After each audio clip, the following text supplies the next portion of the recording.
بسم اللہ الرحمن الرحیم۔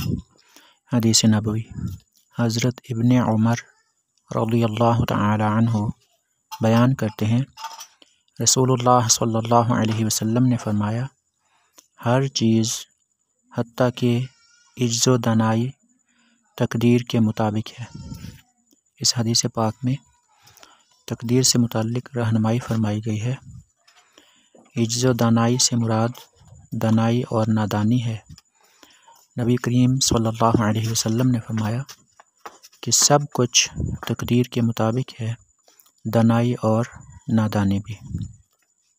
تقدیر کا معاملہ ایسا حساس معاملہ ہے کہ تقدیر کے معاملے میں ایک تو ہمیں بحث کرنے سے روکا گیا ہے اور اس پر زیادہ سوچنے سے بھی منع فرمایا گیا ہے۔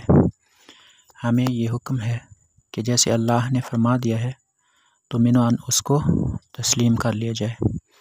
اپنی اٹکل کے گھوڑے نہ دوڑائے جائیں، اپنے فلسفوں سے کام نہ لیا جائے اور سائنس کے تجربات سے ایسا کچھ جاننے کی کوشش نہ کی جائے۔ تقدیر پر ایمان لانا ایمان کے اجزاء میں سے ایک اہم جز ہے۔ تقدیر کے بارے میں ہمیں یہ سمجھنا چاہیے کہ اللہ کو ہمارے بارے میں سب پہلے سے معلوم تھا کہ ہم کیسے اعمال کرنے والے ہیں، اس لیے اس نے ان ہمارے سب اعمال اور سوچوں کو لکھ دیا۔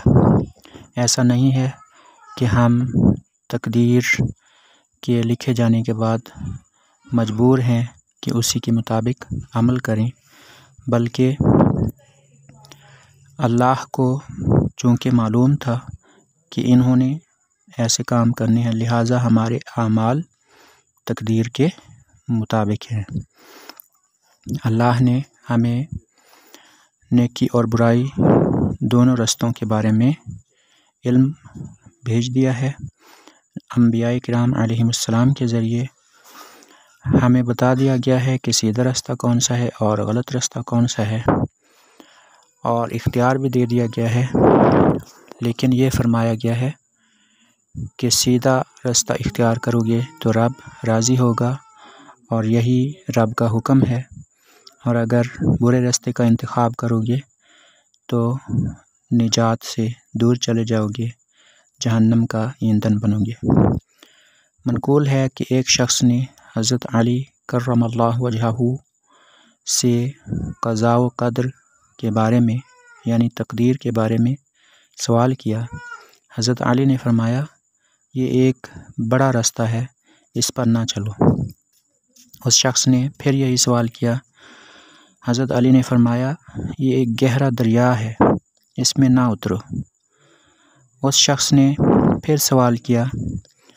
آخر میں حضرت علی رضی اللہ تعالی عنہ نے فرمایا، یہ خدا کا ایک راز ہے جو تم سے پوشیدہ ہے، اس لیے اس کے بارے میں پوچھ گچھ اور تحقیق میں مت پڑو۔ بحیثیت ایک مخلوق کے،